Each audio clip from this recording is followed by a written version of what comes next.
Assalamualaikum warahmatullahi wabarakatuh. Selamat datang kembali di channel Febrian X Rere.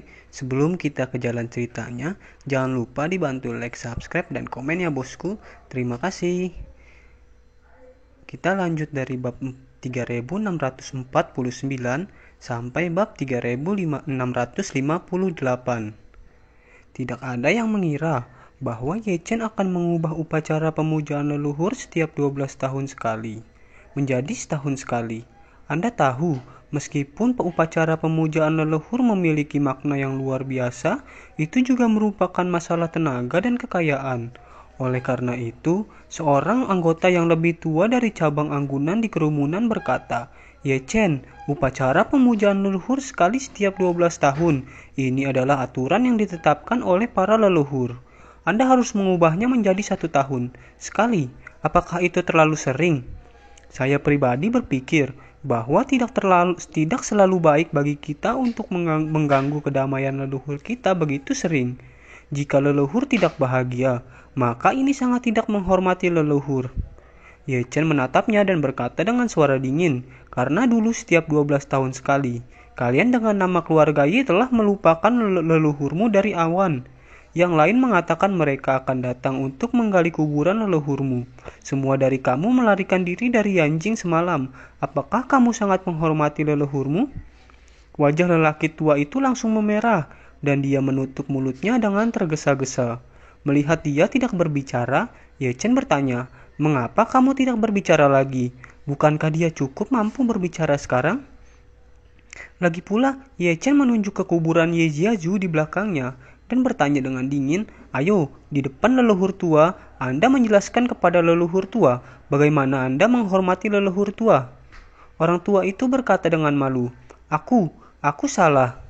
Ye Chen berkata dengan dingin, "Jangan bilang, keluar dan bicaralah dengan leluhurmu secara pribadi." Orang tua itu hanya bisa berjalan keluar dari kerumunan, menghadap kuburan lebih dari 100 leluhur keluarga Ye, dan berkata dengan malu, "Leluhur keluarga Ye ada di sini, dan keturunan Ye Weiming salah. Semoga leluhur memaafkan saya." Ye Chen mendengus dingin dan mengabaikan lelaki tua itu, dan terus menghadapi lebih dari 700 cabang keluarga Ye di depannya. Dan dengan tegas berkata, "Jangan mengira kamu adalah cabang keluarga Ye. Permintaannya adalah untuk menggertakanmu." Setelah itu, dia menunjuk ke Ye Changkong, dan Ye Changyun, Ye Feng, dan Ye Hao, dan yang lainnya yang berlutut di satu sisi, dan berkata dengan dingin, buka matamu padaku, dan perhatikan baik-baik orang yang berlutut di sampingmu ini. Satu persatu, anggota keluarga Ye ini pamanku, bibiku, dan sepupuku. Mereka membuat kesalahan dan mereka masih harus berlutut di sini selama 3 hari 3 malam. Begitu kata-kata ini keluar, Ye Changkong dan anggota keluarga Ye lainnya menundukkan kepalanya karena malu, dan lebih dari 700 anggota cabang jaminan semuanya tercengang. Mereka menyadari bahwa besi dan darah Ye Chen tidak hanya ditunjukkan oleh orang luar seperti mereka, dia lebih kejam terhadap keluarganya daripada mereka. Ye Chen terus mengatakan sesuatu yang luar biasa saat ini. Dan saya mungkin juga memberitahu Anda bahwa sebagian besar dari mereka mulai sekarang akan tinggal di Gunung Yeling selama 3 tahun ke depan untuk menghormati leluhur mereka. Dalam 3 tahun ke depan, bahkan jika ada pisau di langit, mereka tidak akan diizinkan meninggalkan setengah langkah. Bahkan jika seseorang sakit parah dan perlu tinggal di ICU, saya akan membangun ICU untuknya ke Gunung Yeling. Ketika anggota keluarga anggunan keluarga Ye ini mendengar ini, seluruh orang mulai merasa sedikit panik. Baru saja saya pikir Ye Chen akan kejam membiarkan keluarganya berlutut di sini selama 3 hari 3 malam. Pada saat ini, Ye Chen memandang mereka dengan dingin dan melanjutkannya. "Jadi, Anda akan mendengarkan saya satu persatu. Mulai sekarang, jika ada di antara Anda yang berani mengkhianati keluarga Ye atau menyebabkan keluarga Ye menderita kerugian, maka Anda punya satu menghitung satu. Akhirnya pasti lebih buruk dari mereka." Melihat ini, tidak ada yang berani mengajukan keberatan terhadap upacara pemujaan leluhur.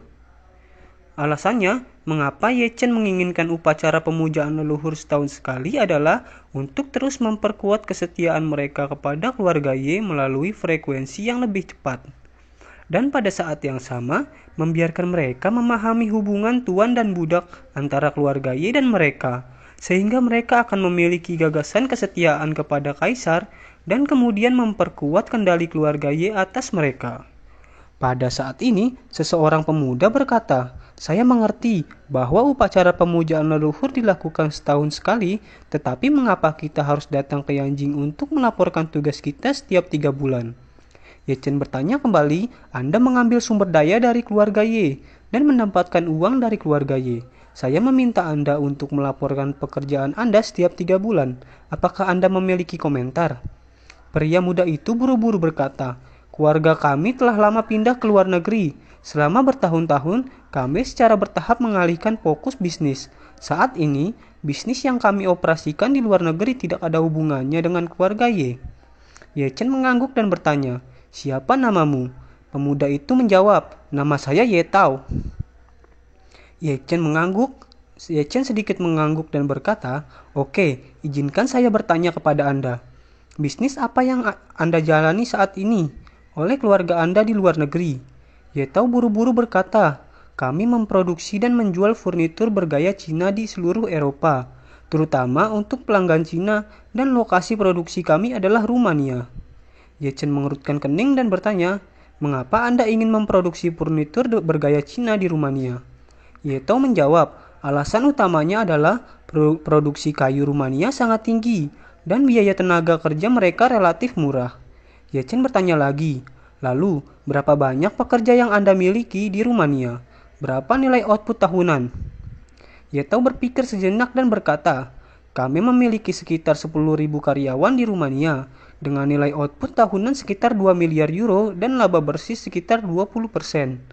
Ye Chen mengangguk dan berkata, "Dengan cara ini, Anda memiliki laba bersih 400 juta euro per tahun untuk bisnis ini saja."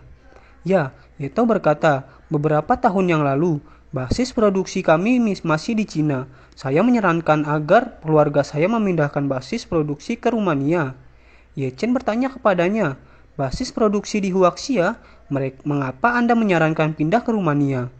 Ye Tao menjelaskan dengan bangga, "Awalnya kami memproduksi di Cina dan menjual di Eropa, meskipun biaya logistik jauh lebih tinggi, karena tenaga kerja domestik relatif murah, tingkat keuntungan keseluruhan bahkan lebih tinggi daripada sekarang. Saya memiliki firasat bahwa UE akan terus menaikkan tarif dan pajak lainnya atas produk asing di masa depan. Dalam hal ini, produk kami akan kehilangan semua keunggulan di pasar Eropa, dan margin keuntungan juga akan turun tajam. Dan saya benar-benar tidak salah menebak, dari 3 tahun sejak awal, UE telah meningkatkan tarif furnitur impor, dan sejauh ini telah meningkat setidaknya 40%.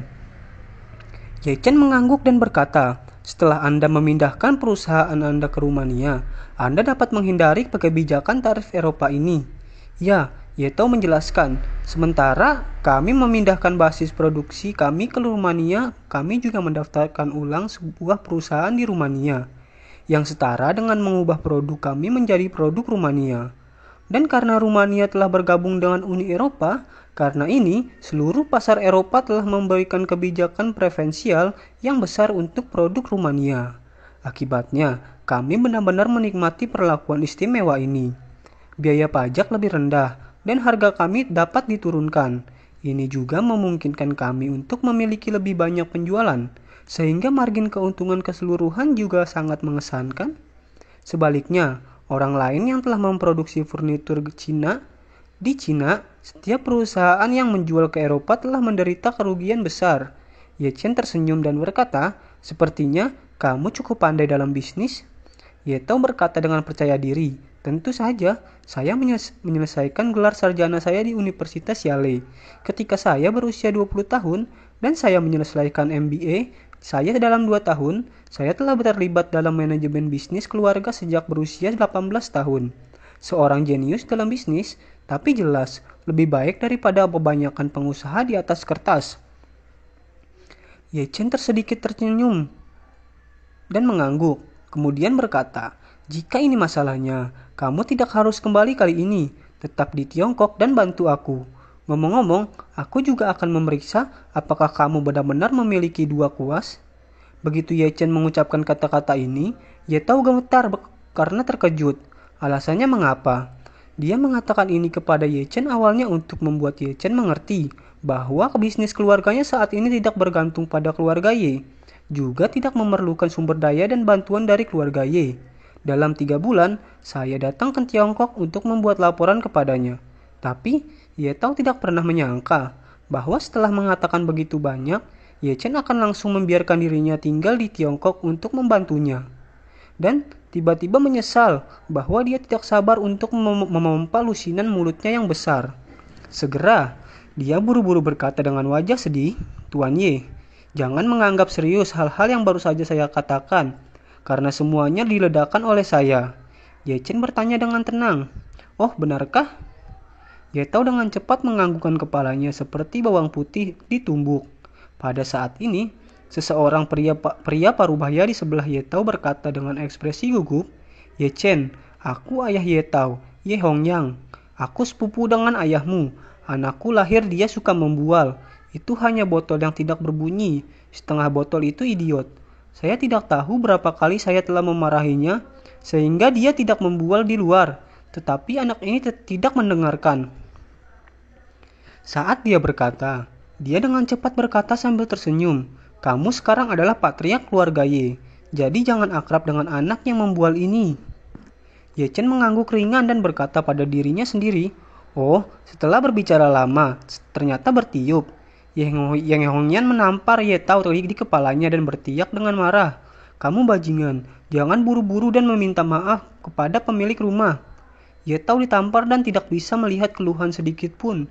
Sebaliknya, dia berkata dengan ekspresi gelisah, "Tuan Ye, saya salah. Saya tidak boleh membual di depan Anda. Tolong jangan seperti ini kepadaku."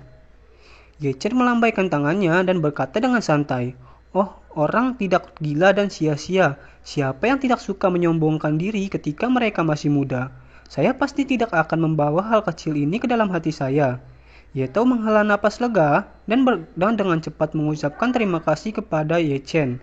"Terima kasih Tuan Ye atas kemurahan hatinya. Terima kasih Tuan Ye atas kemurahan hatinya." Ye Chen mengangguk, lalu menatap Ye Hongyan dan bertanya, "Saya punya pertanyaan yang ingin saya tanyakan." Ye Hongyan buru-buru berkata dengan rendah hati, "Patriark, jika Anda memiliki pertanyaan, jangan ragu untuk bertanya. Kami tidak dapat berbicara tentang meminta saran. Kami hanya sedikit kesulitan. Bagaimana Anda bisa layak mengatakan itu?" Ye Chen tersenyum dan berkata, "Itu benar. Saya ingin tahu, apakah hal-hal yang Ye Tao katakan barusan itu benar atau salah? Apakah dia benar-benar mengarang serangkaian hal yang belum pernah terjadi sebelumnya untuk saya? Atau memaksakan padanya sesuatu yang telah benar-benar terjadi, tetapi tidak ada hubungannya dengan dia?" Ye Hongyan berjongkok sedikit dan dia berkata dengan terbata-bata, Ini, tidak dapat dikatakan bahwa itu tidak pernah terjadi." Melihat ekspresinya yang tidak dapat dijelaskan, Ye Chen bertanya langsung ke intinya, "Saya hanya ingin tahu, apakah nabi yang belum dijelajahi itu memindahkan perusahaan dari Cina ke Rumania 5 tahun yang lalu? Apakah itu benar-benar terjadi?" "Ya, ya," Ye Hongyang mengangguk dengan tergesa-gesa dan mengakui. Dia tahu betul bahwa segala sesuatunya tidak bisa disembunyikan sama sekali. Ye Chen bisa mengetahui jalur pengembangan semua industri keluarganya selama dia melakukan sedikit penyelidikan. Tidak ada cara untuk menyembunyikan sama sekali. Ye Chen bertanya lagi saat ini, "Kalau begitu, aku ingin tahu, jika bukan Ye Tao yang membuat keputusan 5 tahun yang lalu, siapa itu?" Ye Hongyan tiba-tiba menjadi lebih gugup, berjongkok dan berkata, "Ya, ya, ada apa?" Ye Chen mengurutkan kening dan bertanya dengan suara dingin, "Apakah begitu sulit untuk menyebutkan nama seseorang?" Melihat ketidakpuasan Ye Chen, Ye Hongyang buru-buru menggigit peluru dan berkata, ini aku, keputusan yang aku buat." Ye Tao menatap ayahnya saat ini dengan ekspresi khawatir dan takut di wajahnya, serta penuh rasa bersalah. Ye Chen memandang Ye Hongyan dan bertanya dengan serius, "Apakah itu benar-benar kamu?"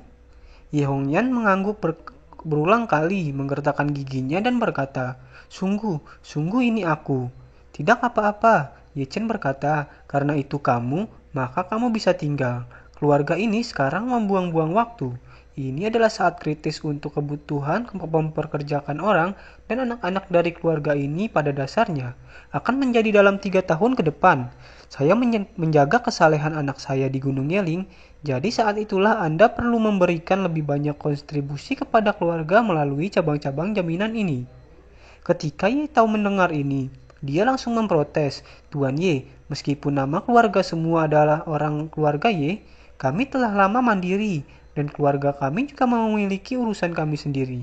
Bagaimana kami bisa mengurus urusan kami sendiri saat ini? Lempar kesampingkan dan datang untuk melayani keluarga ini. Lagi pula, kami hanya sedikit masalah, tidak seperti keluarga kami sendiri. Jika kami menunda urusan kami sendiri, bukankah akan lebih sulit di masa depan? Saat dia berkata, dia buru-buru melihat orang-orang di sekitarnya dan mengnipasi api. Apakah kalian memberitahu saya jika ada kebenaran dari apa yang baru saja saya katakan? Keluarga saya awalnya adalah keluarga besar dengan lebih dari triliun aset. Baru saja, dia memaksakan kita untuk mengambil setengah dari properti, dan bahkan puluhan ribu. Istana Naga berada di bawah komandonya, dan kekuatannya jauh lebih kuat daripada jumlah anggunan kita. Bagaimana kita bisa meraih tangan anggunan kita lagi? Orang lain juga agak tidak puas. Kata-kata Ye Tao benar-benar memahami inti dari menghasut mereka.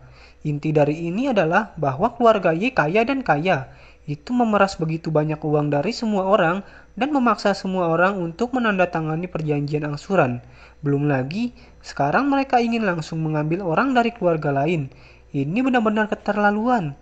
Tetapi, meskipun mereka tidak puas, Ye Chen tidak memaksa mereka untuk keluar dari kehidupan mereka. Jadi saat ini, tidak ada dari mereka yang berani membantu. Semua orang menundukkan kepala dan tidak mengatakan apa-apa. Ye Tao cemas dan berkata, semua orang berbicara. Berapa banyak komentar yang bisa kamu berikan? Tidak ada yang merespon. Ye Chen memandang Ye Tao saat ini dan berkata sambil tersenyum, kamu masih muda dan kamu memiliki banyak pemikiran dan kamu benar-benar memiliki keterampilan. Berbicara tentang ini, Ye Chen berbalik dan berkata, tapi kamu telah mengabaikan hal yang sangat penting. Keterampilan bahkan bukan kentut di hadapan kekuatan absolut. Ye Tao panik ketika Ye Chen melihat melalui pikirannya. Ye Chen melanjutkan saat ini. Saya tidak peduli jika bisnis keluarga Anda saat ini terkait dengan keluarga Ye. Saya hanya ingin tahu dari mana dana awal keluarga Anda berasal. Apakah keluarga Ye memberikannya? Ayah dan anak itu tidak berani menjawab untuk sementara waktu. Ye Zhongquan berkata saat ini, Chenner, keluarga Hong Yang, ketika mereka berpisah selama Republik Tiongkok, mereka terlibat dalam bisnis furnitur, saham, dan keluarga Ye memperkenalkan banyak bisnis kepada mereka. Kemudian, setelah berdirinya Cina baru, ayah Hong Yang mengambil kesempatan untuk bermain trik. Dia mengambil kesempatan untuk menyumbangkan perusahaan swasta asli ke komuni lokal, dengan alasan bahwa dia tidak cukup baik dan ingin mengubah kesan penduduk setempat. Hanya 1/10 yang benar-benar disumbangkan, tetapi ketika dia melaporkan kepada keluarga Ye, dia hanya mengatakan bahwa itu semua disumbangkan. Kemudian, dia diam selama 2 tahun dan memulai lagi dan membuka pabrik lagi. Tetapi karena perubahan nama, 30% saham dalam keluarga secara alami tidak terhitung. Keluarga ini semua tahu itu, tetapi mereka hanya tidak masuk ke dalamnya. Ye Chen mencibir ketika mendengar ini dan berkata, pernahkah Anda mendengar, Anda cabang jaminan, keluarga Pitt memiliki sejarah panjang. Jika saya benar-benar menyerahkan akun lama, tidak ada dari Anda yang dapat menahan verifikasi. Ye Hongyan, Ye Tao dan putranya sangat gugup satu persatu, dan mereka menundukkan kepalanya dan tidak berani berbicara. Ye Chen memandang Ye Tao saat ini dan berkata dengan dingin, biarkan kamu tinggal bersama keluargamu untuk berbagi kekhawatiran dan kontribusimu. Di satu sisi, kamu akan membayar kembali untuk dukungan dan bantuan yang diberikan keluargamu saat itu. Dan seterusnya, di sisi lain, itu juga akan memberimu bagian kesempatan besar untuk memperjuangkan perlakuan istimewa untuk dirimu sendiri. Jika Anda jujur dan berdedikasi untuk keluarga Anda selama 2 tahun, biaya angsuran bulanan keluarga Anda sebesar 6.000 mungkin akan dipotong setengahnya. Jika Anda berperilaku sangat baik, Ada kemungkinan saya akan menyelamatkan Anda semua dengan gelombang besar. Tapi jika kamu masih berani berhati-hati dengan keluargamu, sampai sekarang kamu tidak akan bisa diperbaiki dan putus asa. Jika itu masalahnya, biarkan keluargamu juga datang ke Gunung Yeling untuk menjaga bakti mereka selama 3 tahun. Dari saat Ye Chen memutuskan untuk membawa spanduk ayahnya, dan dia tidak siap untuk bersikap sopan kepada nama keluarga Ye, karena dia tahu betul di dalam hatinya bahwa meskipun orang-orang ini semua adalah anggota keluarga, mereka bahkan lebih bermusuhan. Menjadi seorang pangeran itu mudah, tetapi menjadi seorang kaisar terlalu sulit. Setelah Anda menjadi seorang kaisar dan ingin menjadi seorang kaisar yang sukses pada saat yang sama, Anda harus meninggalkan belenggu antara hubungan keluarga. Sejak saat penobatan tidak ada lagi ayah dan anak, tidak ada ibu dan anak, tidak ada cucu, tidak ada lagi saudara laki-laki dan perempuan. Ya, hanya raja dan mantri. Satu orang adalah raja, 10.000 orang adalah menteri. Oleh karena itu, Ye Chen secara alami tidak akan sopan kepada kelompok anggota keluarga Ye ini. Dalam analisis terakhir, hanya satu kalimat, apa milikmu milikku, milikku tetap milikku. Melihat bahwa Ye Tao adalah seorang pria muda dengan pikiran jernih dan visi yang unik, dia menggerakkan pikirannya untuk mempertahankannya di keluarga Ye. Di masa depan, jika Anda ingin bekerja sama dengan Helena dan menggunakan keluarga kerajaan untuk membuka pintu pasar Eropa, Anda pasti akan membutuhkan orang yang mengenal Eropa dengan baik untuk menjadi think tank Anda sendiri. Kebetulan keluarga Ye Tao telah berkembang di Eropa selama bertahun-tahun, bahkan memindahkan perusahaan ke Eropa. Dia harus memiliki pemahaman yang baik tentang kebijakan Eropa. Karena itu, saya minta maaf. Orang ini, saya ingin dia. Namun, saat ini ayahnya Ye Hongyang keluar dan menduduki tas. Meskipun Ye Chen bisa melihatnya, tidak mudah untuk menembusnya secara langsung. Sumber daya keluarga Ye hanya menjadi sehari ini. Akibatnya, tidak hanya Anda tidak bersyukur, tetapi Anda telah meninggalkan keluarga Tuan dan leluhur keluarga Ye. Sekarang membiarkan Anda tinggal di keluarga Tuan dan bekerja keras juga merupakan kesempatan yang baik bagi Anda untuk menebus dosa-dosa Anda. Anda harus menahannya dengan baik. Kalau tidak, saya tidak akan sopan. Saya akan melibatkan istri dan anak-anak Anda, serta harta asli keluarga Anda. Jangan salahkan saya karena tidak mengingatkan Anda sebelumnya.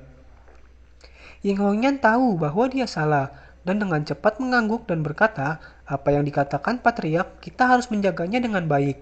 Setelah dia selesai berbicara, dia berkata dengan sedikit tidak mendasar, Patriark, hanya saja saya memiliki kemampuan yang terbatas. Jika sesuatu tidak dilakukan di masa depan, atau tidak sesuai dengan keinginan Anda, jangan salahkan saya. Pada saat ini, Ye Hongyang sudah berpikir dengan sangat jernih. Akan lebih baik jika dia bisa tinggal di rumah Ye, karena putranya Ye Tao belum berpengalaman. Tetapi kemampuan kontrol dan manajemen bisnisnya memang jauh di atasnya. Dalam beberapa tahun terakhir, industrinya sendiri terus-menerus direformasi dan ditingkatkan. Apakah itu memindahkan posisi, mengubah wajah, atau meningkatkan teknologi produksi, hampir selalu Ye Tao mendorong di belakangnya. Jadi dia tinggal dan menggantikannya untuk mengambil alih situasi keseluruhan tidak ada kerugian bagi keluarga saya sendiri. Ye Tao juga menyadari saat ini bahwa dia benar-benar tidak terlalu banyak bicara barusan. Tidak apa-apa untuk bebas berpura-pura memaksa Ye Chen. Di akhir berpura-pura, ayahnya akan ditinggalkan di negara oleh Ye Chen.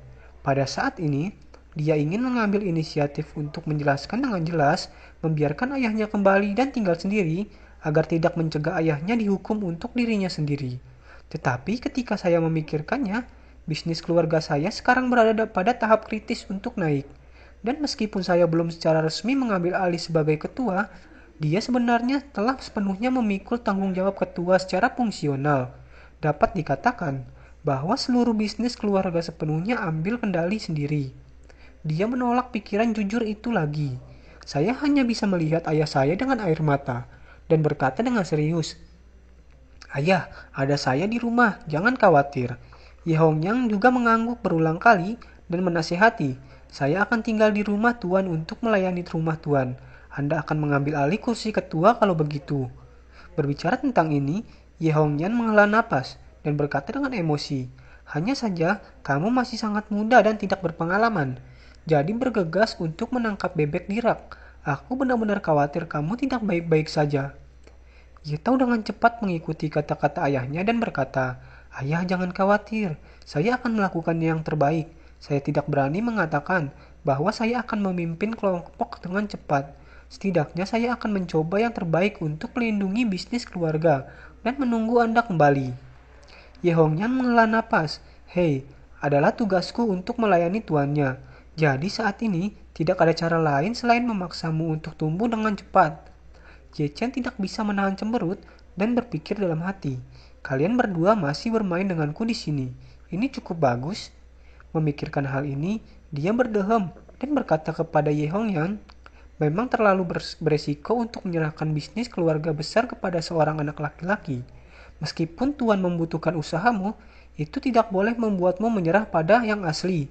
Properti dengan cara ini, tampaknya patriark saya terlalu egois." Ketika ayah dan anak Ye Hongyang dan Ye Tao mendengar ini, mereka sangat bahagia, berpikir bahwa Ye Chen akan berubah pikiran. Ye Hongyang tidak berani menunjukkannya dan berencana untuk melakukan gelombang stabilitas lain. Jadi dia buru-buru berkata, "Patriark, saat ini bahkan jika kita membiarkan kita menyerahkan keluarga kita dan melindungi semua orang, kita bisa mengerti." Ye Chen melambaikan tangannya dan berkata, "Ini masih tidak pantas." Saat dia berkata, matanya tiba-tiba menyala, dan dia berkata, "Aku punya cara yang bagus." Yang Hongyan buru-buru bertanya dengan tergesa-gesa, "Patriark, apa yang bisa kamu lakukan?" Ye Chen menunjuk ke Ye Changkong yang berlutut di tanah di antara kerumunan, dan berkata, "Pamanku Ye Changkong adalah putra dari orang tua Ye. Dia memiliki kemampuan yang hebat. Mengapa kamu tidak membiarkan dia menjalankan bisnis keluargamu untukmu? Anda tinggal di Cina bersama putra Anda, bekerja untuk Tuan dengan paman saya. Mungkin 2 atau 3 tahun kemudian bisnis keluarga Anda menjadi Fortune 500 di dunia. Apakah Anda tidak dalam bisnis furnitur? Beri paman saya 3 tahun untuk memastikan nilai pasar Anda melampaui IKEA Swedia." Ye Changkong sedikit malu mendengarnya. Apakah aku memiliki kemampuan yang begitu hebat? Sial, aku sendiri hampir tidak mempercayainya. Namun ketika dia berpikir untuk meninggalkan Gunung Yeling, atau bahkan meninggalkan negara tanpa harus tinggal di bawah Gunung Yeling selama 3 tahun, Ye Changkong sangat bersemangat dan segera berkata, "Chener, terima kasih atas kepercayaanmu padaku." Ye Chen mengangguk puas, lalu memandang Ye Tao dan berkata dengan serius, "Ye Tao, ayahmu sudah tua dan belum pernah ke negara ini selama bertahun-tahun. Saya khawatir dia tidak akan puas. Jadi Anda pergi saja untuk mengambilnya menjaga pola makan dan kehidupan sehari-harinya." Singkatnya, ekspresi Ye Tao langsung memadat. Dia tidak menyangka ayahnya akhirnya mengeluarkannya, dan Ye Chen berkeliling dan memasukkannya lagi. Tepat ketika dia sangat tertekan dan tidak tahu bagaimana menjawab, Ye Chen berkata lagi, "Adapun bisnis keluargamu, kamu dapat yakin dan dengan berani memberikannya kepada pamanku. Dia pasti akan membantumu menjalankannya dengan baik. Pikirkan tentang itu. Selama kamu telah bekerja untuk bos selama beberapa tahun, kamu akan dapat menuai perusahaan Fortune 500. Setelah kamu kembali, bukankah ini sama dengan yang sia-sia?" Ye Hongyang dan Ye Tao sama-sama ingin mati. Ye Hongyang mengutuk dalam hati, "Jika Ye Changkong benar-benar memiliki kemampuan yang luar biasa, mengapa Anda tidak menggunakan kembali dia dan menugaskannya kepada kami? Penipuan semacam ini harus benar-benar bertanggung jawab atas bisnis keluarga kami. Ini akan memakan waktu lebih dari 3 tahun. Kebangkrutan." Ye Tao juga sangat tertekan. Dia berpikir, meskipun ayah saya bukan pengusaha papan atas, dia telah melakukannya selama bertahun-tahun. Dia sangat berpengalaman dan sangat stabil. Bahkan jika dia tidak menyukai reformasi dan inovasi, setidaknya di kemungkinan juga untuk mempertahankan skala bisnis keluarga saat ini. Tetapi jika Ye Changkong diganti, dia masih tidak akan dapat sepenuhnya menghancurkan keluarga kita. Memikirkan hal ini, Ye Tao berkata dengan cepat, "Patriark, bisnis kecil kami, bagaimana kami bisa mengangguk dewa besar seperti Paman Changkong? Biarkan dia mengurus pabrik kecil kami. Itu hanya senjata anti pesawat untuk melawan nyamuk. Itu terlalu banyak sia-sia." Ye Chen melambaikan tangannya dengan acuh tak acuh. dan berkata secara terbuka, "Tidak apa-apa, tidak ada pemborosan sama sekali. Keluarga kami memiliki kondisi saat ini." Ye Tao hampir pingsan. Dia akhirnya mengerti bahwa Ye Chen adalah master acting. Aku bahkan tidak kentut ketika aku dan ayahku di depannya. Awalnya saya dan ayah saya ingin berperan agar mereka bisa beralih sendiri dan terus menjalankan bisnis keluarga. Tanpa diduga, kata-kata Ye Chen dalam beberapa kata tidak hanya mengembalikannya, tetapi juga memberi keluarga mereka buddha besar yang tidak dapat tersinggung. Ye Hongyang juga sangat tertekan. Dia tidak tahu bagaimana mengakhirinya saat ini. Bahkan jika dia mengambil inisiatif untuk membiarkan putranya tinggal, kemungkinannya sangat kecil. Karena begitu itu terjadi, itu sama saja dengan mengakui bahwa Ye Chen baru saja dibohongi. Di depan keluarga Ye, mereka adalah orang-orang yang memakai dosa. Akibatnya, mereka masih berpikir hati-hati dengan Ye Chen saat ini. Jika Ye Chen meraih pegangan dan menyalahkannya, maka benar-benar tidak ada kesempatan. Ye Changkong hampir gelisah saat ini. Melihat Ye Tao masih ingin menolak, dia buru-buru berkata, "Jenner, kamu tidak perlu meminta nasihat mereka tentang masalah ini. Saya pikir mereka juga berutang kepada kami Ye Jiaxin. Saya minta maaf merepotkan saya lagi. Orang-orang selalu mudah untuk berbicara, dan masalahnya adalah sedikit masalah. Tetapi saya bekerja keras dan tidak memiliki keluhan." Ye Feng menjadi gila karena iri, dan dengan cepat memohon, "Ye Chen, ayah saya tidak dalam kesehatan yang baik. Dapatkah saya juga menjaga pola makan dan kehidupan sehari-hari ayah saya?" Ye Chen mengabaikannya, berbalik untuk melihat Ye Hongyang dan Ye Tao, bertanya sambil tersenyum, "Bagaimana? Tuan dari pihak ayah melakukan hal-hal yang lebih baik kan? Pamanku tersayang akan mengirimmu untuk membantumu seperti apa? Semangat tanpa pamrih." Ye Zhongpuan mendengarkan ke samping dan tidak bisa membantu tetapi mengulurkan tangannya untuk menyeka wajahnya, mengatakan bahwa Ye Chen benar-benar terluka, dan dia tidak bisa menahan wajah mantan patriarknya. Dia tahu seperti apa putra sulungnya. Dia tahu lebih baik daripada orang lain. Sejauh tingkat Ye Changkong, itu adalah hambatan dalam keluarga Ye.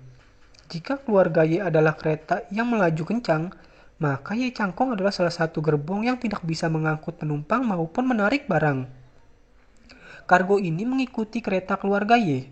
Kecuali meningkatkan konsumsi bahan bakar kereta ini dan mengurangi kecepatan kereta ini, tidak ada efek positif sama sekali. Biasanya, dalam keluarga Ye, manajer profesional dan berbagai lembaga think tank di seluruh dunia bertanggung jawab untuk menjalankan hal-hal serius. Dia hanya perlu menandatangani simbol dalam surat keputusan dan kemudian mengambil gaji dan dividen tertinggi dari seluruh keluarga Ye. Perusahaan furnitur dalam keluarga Ye Tao memiliki keuntungan hanya beberapa ratus juta dolar per tahun. Dalam keadaan normal, Ye Changkong harus menghabiskan begitu banyak untuk bunga kering dalam setahun. Selain itu, Ye Changkong menghabiskan uang dengan sangat cerdik untuk membangun nama. Jika dia pergi ke luar negeri untuk berkunjung, dia harus terlebih dahulu membeli villa terbaik di daerah setempat sebagai tempat tinggalnya. Menurut kata-katanya, dia tidak terbiasa dengan hotel manapun dan lebih suka tinggal di rumah. Jadi membeli rumah adalah pilihan terbaik. Apalagi dia akan menggunakan pembelian rumah itu sendiri sebagai investasi sebagai alasan. Apa yang lebih tidak masuk akal adalah bahwa dia akan pindah dari McDonald's untuk membuka toko di mana-mana, membeli rumah dan tanah, dan akhirnya mendapatkan banyak darah untuk mendukung dirinya sendiri. Namun, jika orang normal membeli rumah itu memang investasi tetap. Jika dia membeli rumah, Ye Changkong sepenuhnya membayar pajak Aiki. Villa seharga 50 juta dengan dekorasi 20 juta dapat dipindahkan dengan tas dan dijual seharga 100 juta. Menurutnya, juga sangat hemat biaya. Selain itu, villa yang dibeli perlu membeli berbagai barang, termasuk semua jenis kebutuhan sehari-hari, mobil, kapal pesiar, dan bahkan helikopter. Selain itu, juga membutuhkan banyak tenaga kerja dan sumber daya material untuk mempertahankannya, untuk memastikan bahwa Anda dapat hidup kapan saja. Dan ada pelayan untuk memberikan layanan kapan saja. Jadi, villa 1 miliar yuan ini membeli mobil, membeli kapal pesiar, membeli helikopter, mungkin menghabiskan biaya puluhan juta. Kemudian biaya penyusutan barang-barang ini sangat tinggi. Penyusutan 10 juta setahun itu mudah. dan biaya pemeliharaan seluruh villa dan berbagai perangkat juga puluhan juta. Ditambah gaji personel yang benar-benar astronomis. Dengan kata lain, jika sebuah villa diberikan di sana dan tidak tersentuh 20 juta akan dibuang dalam setahun. Jika dia pergi ke sana 2 kali setahun, biayanya harus meningkat banyak. Setelah dihitung selama 5 tahun, nilai awal 70 juta villa memang bisa naik menjadi 100 juta atau bahkan sedikit di atas 100 juta. Namun, biaya pemeliharaan dan biaya penyusutan yang telah diinvestasikan dalam 5 tahun ini setidaknya lebih dari 100 juta yuan. Ketika saya membelinya seharga 100 juta, harganya lebih dari 100 juta. Pada akhirnya, saya hanya bisa menjual lebih dari 100 juta. Bisakah ini dianggap sebagai investasi kentut? Sebelumnya, itu karena keluarga Y punya uang. Jadi dia menghabiskan ratusan juta atau bahkan lebih dari 1 miliar yuan setahun melalui berbagai cara. Yang bukan apa-apa dalam keluarga Y. Jadi lelaki tua itu tidak repot-repot mengejarnya. Tetapi sekarang, jika dia bertanggung jawab atas bisnis keluarga Y tahu, itu sama dengan mengatur babi menjadi bos sekelompok semut. Bisakah babi menjadi bos dulu? Kelompok semut ini kelelahan, biji-bijian kecil, bahkan jika Anda tidak makan sesuap pun, Anda mungkin tidak bisa memberinya cukup makan. Ye Hongyang juga sudah lama mendengar tentang level Ye Changkong. Pada saat ini, saya takut Ye Changkong akan benar-benar pergi ke rumahnya dan menghabiskan semua kekayaan yang telah dia kumpulkan selama bertahun-tahun. Jadi dia tidak peduli dengan Ye Chen bersalah. Jadi dia berlutut di tanah dan mengaku berulang kali. Petriak, saya salah. Saya mengakui kepada Anda, anak saya Ye Tao telah membuat keputusan dalam keluarga kami selama beberapa tahun. Alasan mengapa saya berbohong kepada Anda adalah karena saya masih memiliki niat egois. Saya ingin anak saya kembali memimpin situasi secara keseluruhan. Saya sekarang tahu bahwa saya salah, tolong hukum saya. Ye Tao juga memucat ketakutan dan berkata, Patriark, tolong biarkan ayahku kembali menjalankan bisnis keluarga. Aku akan tinggal di Tiongkok dan memberikannya yang terbaik untuk keluargamu. Ekspresi Ye Chen menjadi sangat dingin pada saat ini. Dan dia dengan tegas memarahi, kamu sangat berani melarikan diri dalam semalam. Sekarang alih-alih bertobat, kamu masih berbaring di sini. Tampaknya kamu cabang jaminan di dalam hatimu. Aku benar-benar tidak menganggap serius rumah Tuan. Ketika Ye Hongyang mendengar ini, dia menggemetar ketakutan dan dengan cepat memohon, Patriark, saya hanya kebingungan sesaat dan tidak menganggap serius rumah Tuan. Bagaimanapun, kita, cabang departemen dapat memiliki hari ini. Itu semua diberikan oleh keluarga utama. Ye Chen mendengus dingin, memandang semua orang, dan berkata dengan keras, masa damai dan makmur sebelumnya menutupi terlalu banyak masalah di keluarga Ye, dan juga menutupi terlalu banyak kotoran di keluarga Ye. Jika bukan karena bencana ini, aku akan berpikir bahwa keluarga Y itu benar-benar makmur dan sejahtera. Sepertinya itu semua hanya penampilan munafik. Setelah mengatakan itu, Ye Chen berdehem dan melanjutkan. Mulai sekarang, masalah ini harus diselesaikan sepenuhnya. Apakah bisnis Anda masih terkait dengan keluarga Y atau tidak? Semua orang harus mengutamakan kepentingan keluarga master. Jika Anda berkinerja baik, bisnis asli Anda dengan keluarga Y dapat berlanjut. Dan industri baru keluarga Y akan memberi Anda ruang untuk berpartisipasi di masa depan. Tujuan saya tidak lebih dari 8 kata. Saya akan mendukung Anda, kamu dan aku. Tetapi jika Anda masih menempuh jalan Anda sendiri, maka saya tidak hanya akan memutuskan semua bisnis antara Tuan dan Anda, tetapi juga menghitung semua bantuan dan dukungan yang telah diberikan Tuan selama bertahun-tahun, dan menuntut kompensasi berdasarkan bunga yang dihitung dalam cara yang menguntungkan. Jika saya menolak untuk mengakuinya, saya punya cara untuk membersihkan Anda. Jika Anda memiliki keberatan, Anda dapat mengajukan sekarang. Ketika semua orang mendengar ini, mereka tiba-tiba basah kuyup, dan mereka buru-buru menyatakan bahwa mereka akan tampil baik di masa depan. Melihat bahwa tidak ada yang keberatan, Ye Chen melanjutkan, ya, karena Anda semua bersedia memilih untuk tampil dengan baik, ada hal yang rumit sekarang yang mengharuskan Anda untuk bekerja sama untuk berbagi kekhawatiran Anda untuk tuannya. Semua orang menatap Ye Chen dengan seksama, bertanya-tanya, Apa hal yang rumit dikatakan Ye Chen? Ye Chen berkata dengan acuh tak acuh pada saat ini. Pelayan keluarga Ye sama seperti Anda. Ketika saya melihat istana Wanlong membunuh pintu, mereka melarikan diri sejak lama. Di masa depan, tidak akan ada pelayan yang tersedia dari rumah utama. Oleh karena itu, sebelum akhir bulan ini, masing-masing keluarga Anda harus memilih 2 generasi muda dari anggota keluarga dekat Anda untuk bekerja di rumah tuan. Pertama-tama, isi celah di bawahan. Di mata Ye Chen, keluarga anggunan ini sendiri adalah keluarga negara kelas 2 relatif terhadap keluarga utama. Ditambah dengan sejarah kelam ketidakbersyukuran mereka, semakin tidak mungkin bagi saya untuk memperlakukan mereka sebagai orang dewasa di masa depan. Membiarkan mereka masing-masing memiliki 2 generasi muda untuk datang ke keluarga Y untuk melayani sebagai pelayan berarti memberitahu mereka bahwa misi mereka sendiri adalah melayani tuannya. Lebih dari 700 anggota keluarga anggunan keluarga Y mendengar ini. Meskipun hati mereka penuh dengan keluhan, tetapi dengan pelajaran keluarga Y tahu tidak ada yang berani mengatakan sepatah kata pun. Melihat bahwa semua orang tidak berani menolak, Ye Chen berkata, karena kalian semua tidak keberatan, maka masalah ini diselesaikan. Bagaimanapun, dia mengambil daftar upacara pemujaan leluhur dan berkata, ada informasi tentang masing-masing cabang anggunan keluarga Y, serta daftar perwakilan yang datang ke Yanjing untuk berpartisipasi dalam upacara pemujaan leluhur. Di dalam seminggu, semua keluarga harus menyerahkan informasi generasi muda yang dipilih. Adapun kriteria seleksi, persyaratan saya sangat tinggi. Anda akan mendengarkan saya.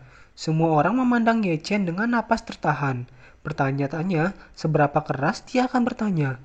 Ye Chen berdeham dan berkata dengan dingin. Pertama, itu pasti anggota keluarga dekat dari keluarga Ye. Jangan pernah berpikir untuk membawa orang luar atau kerabat ke saya dan membodohi saya. Mereka yang datang pasti memiliki nama keluarga Y, dan mereka adalah cucu dan cucu dari setiap keluargamu. Beraninya semua orang berbicara. Mereka hanya bisa menganggukkan kepala sebagai jawaban. Ye Chen kemudian berkata lagi, kedua, Anda harus memiliki gelar sarjana atau lebih tinggi. Ketiga, rentang usia antara 22 hingga 35 tahun. Yang di atas 35 tahun tidak boleh dan tidak boleh mengirim semua tanggungan perempuan. Dalam setiap keluarga, setidaknya satu laki-laki harus dijamin. Ekspresi beberapa orang sedikit berubah. Awalnya mereka mendengar bahwa mereka akan mengirim seseorang ke rumah tuannya, dan apa yang mereka pikirkan adalah bahwa mereka dapat mengambil gambar kedua gadis itu, anak-anak dan cucu dikirim ke masa kini. Tetapi begitu Ye Chen mengucapkan kata-kata ini, semuanya sangat tidak nyaman.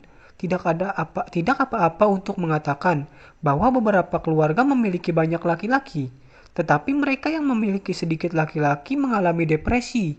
Hanya ada 2 atau 3 cucu muda yang memenuhi kualifikasi dan persyaratan usia. Mereka sedang melanjutkan studi untuk gelar master dan doktoral, atau telah menerima pengalaman di pos. Saat ini, mereka dipindahkan ke keluarga Y sebagai bawahan.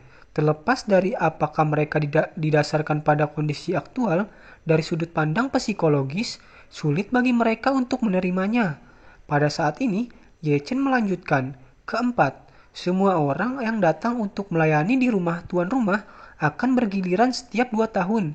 Setelah periode 2 tahun berakhir, Anda dapat meninggalkan rumah tuan dan kembali ke rumah Anda sendiri. Tetapi, Anda harus mengirim kelompok orang berikutnya 3 bulan sebelumnya, datang ke sini dan pada saat yang sama pindah kerja dengan sekelompok orang sebelumnya untuk memastikan bahwa semua posisi dapat terhubung dengan mulus. Jika tidak, Anda akan menjadi satu-satunya yang bertanya, apakah Anda sedang dalam perjalanan bisnis? Ketika semua orang mendengar ini, ekspresi mereka jauh lebih pahit daripada labu pahit. Dalam pandangan mereka, persyaratan Ye Chen untuk mereka sudah sangat keras. Selain itu, di balik ini, ada perasaan samar dari Proton kuno. Sepertinya setiap pangeran bawahan harus mengirim seseorang putra ke ibu kota untuk menjadi sandera. Ketika mereka memikirkan level ini, semakin sulit bagi mereka untuk menerimanya. namun tidak ada cara untuk menerimanya. Apa yang Ye Chen mainkan dengan mereka sekarang adalah politik kekuatan diplomasi. Tidak hanya sanksi, tidak hanya sanksi ekonomi, tetapi juga ancaman dan serangan militer, dan bahkan kendali atas urusan dalam negeri mereka. Tak perlu dikatakan sanksi ekonomi, hanya ada beberapa keluarga yang pada dasarnya tidak dapat lagi mengandalkan keluarga Ye seperti keluarga Ye Tao, dan sebagian besar bisnis keluarga lain bergantung pada dukungan keluarga Ye. Selain itu, kelompok orang ini sekarang menyedot semua uang mereka di kuil Wanlong, dan mereka telah menandatangani perjanjian angsuran 5 tahun, dan garis kehidupan ekonomi sudah ada di tangan Ye Chen. Belum lagi, tingkat kekuatan istana Wanlong adalah tinju terbaik Ye Chen saat ini. Dimanapun dia merujuknya, ini saja sudah cukup untuk membuat kelompok anggota anggunan ini sangat cemburu. Adapun kontrol urusan internal, itu sepenuhnya tergantung pada pikiran Ye Chen. Siapapun yang tidak patuh, Ye Chen dapat sepenuhnya menghapus patriark yang tidak patuh, dan kemudian mendukung orang yang patuh dari dalam. Anggota anggunan ini juga melihat niat Ye Chen dengan jelas, tetapi mereka tidak memiliki kekuatan untuk melawan Ye Chen sama sekali, sehingga mereka hanya bisa dipaksa untuk setuju. Melihat bahwa semua orang tidak keberatan, Ye Chen berkata lagi, "Karena Anda semua tidak keberatan, maka saya lanjutkan seperti yang saya katakan. Dalam seminggu, laporkan daftar dan informasi kepada Nona Ye Changmin untuk ditinjau. Laporan staf tindak lanjut dan docking kerja, Nona Ye Changmin bertanggung jawab atas docking itu." Ketika Ye Changming mendengar Ye Chen menyebut namanya, dia berkata dengan penuh semangat, "Chener, jangan khawatir, Bibi akan melakukan hal-hal yang kamu jelaskan." Ye Chen mengangguk dengan puas dan berkata dengan dingin, "Kalian semua akan mendengarkan saya. Semua masalah ini tunduk pada keputusan Nona Ye Changmin. Nona Ye Changmin akan melaporkan kepada saya secara langsung. Jika ada di antara Anda yang tidak kooperatif atau negatif, sebagai tanggapan, saya tidak akan membiarkannya begitu saja." Ekspresi semua orang menyusut, dan meskipun hati mereka sangat sakit, mereka hanya bisa mengungkapkan kesedihan mereka untuk bekerja sama secara aktif. Dan Ye Changming juga sangat bersemangat saat ini. Awalnya ketika dia melihat wajah dingin Ye Chen, dia merasa seluruh tubuhnya berbulu, tetapi sekarang dia merasa sangat imut ketika dia melihatnya. Itu juga karena Ye Chen memperlakukannya sedikit istimewa dalam 2 hari terakhir. Dia dibebaskan dari masalah menjaga bakti sebelumnya, dan dia hanya harus berlutut di Gunung Yeling selama 3 hari sebelum pergi. Dan sekarang, mempercayakan pekerjaan yang begitu penting padanya, itu segera membuatnya merasa bahwa dia digunakan kembali oleh Ye Chen. Pada saat yang sama, dia juga menghela napas dalam hatinya. Sepertinya kepahitan yang saya derita di Jinling sebelumnya tidak sia-sia. Sebenarnya, apa yang tidak diketahui Ye Changming adalah bukan karena Ye Chen bermaksud untuk menggunakannya kembali, tetapi Ye Chen mengetahui mentalitasnya dengan baik. Ye Chen tahu bahwa bibinya ingin mendapatkan pijakan di keluarga Ye, dan selalu mencari kesempatan untuk tampil. Selain itu, dia memiliki temperamen yang cepat, temperamen yang besar, dan postur yang tinggi. Dia mungkin tidak memiliki keterampilan dan kemampuan untuk melakukan hal-hal serius. Tetapi, dia harus diminta menjadi supervisor, menyiksa orang, dan sedikit telur. Maka dia pasti kandidat yang paling cocok. Kemarahan putri lamanya begitu pecah. Kebanyakan orang tidak tahan sama sekali. Oleh karena itu, serahkan ini pada Ye Changmin untuk bertanggung jawab. Dan tindak lanjut pasti akan cukup bagi kelompok keluarga anggunan ini untuk minum pot. Dan generasi muda yang dikirim untuk bekerja seharusnya tidak berpikir untuk mencuri dan bermain licin di masa depan. Ye Chen membuka mulutnya lagi saat ini. Ngomong-ngomong, untuk mencegah orang yang Anda kirimkan, Nona Ye Changming tidak dapat meremehkannya. Jadi, Anda cukup menyerahkan semua materi anggota yang memenuhi persyaratan saya di atas ke dia. Dan dia akan mengurusnya. Pilih yang terbaik. Begitu Ye Chen mengucapkan kata-kata ini, kepala keluarga anggunan ini ingin menangis tanpa air mata. Awalnya, mereka berpikir bahwa mereka hanya perlu memilih orang sesuai dengan persyaratan Ye Chen. Pada dasarnya, tidak ada tekanan pada laki-laki dalam keluarga, jadi mereka bisa memilih yang kurang populer dan mengirimkannya. Sama seperti pacuan kuda Tianji. Saat ini, Anda dapat mengirim kuda yang lebih rendah untuk bertarung, dan tidak masalah jika Anda kalah. Namun, sekarang Ye Chen meminta mereka untuk menyerahkan semua orang ke Ye Changmin untuk disaring. Itu akan merepotkan karena Ye Changmin pasti akan memilih pilihan terbaik di antara mereka. Kalau begitu, kemungkinan besar yang dipilih oleh keluarganya adalah yang terbaik, yang asli penerus. Bagaimana mereka bisa bertahan dengan situasi ini? Namun, meski orang-orang ini sulit untuk diterima, masih ada beberapa orang yang sudah heboh dan tidak tahan lagi. Orang-orang ini pada dasarnya memiliki keturunan yang tidak menempati urutan pertama di keluarga masing-masing. Namun begitu orang pertama dipilih untuk melayani di tempat utama, rumah, maka mereka sendiri beberapa peluang lagi untuk maju. Ye Chen secara alami melihat wajah orang-orang yang bahagia dan sedih ini. Tetapi, dia tidak repot-repot memperhatikannya. Mereka kembali ke rumah mereka dan menemukan ibu mereka. Adapun setengah yang muncul kemudian, biarkan mereka berlutut di depan leluhur keluarga Ye sampai saat ini. Besok sebelum membiarkan mereka pergi.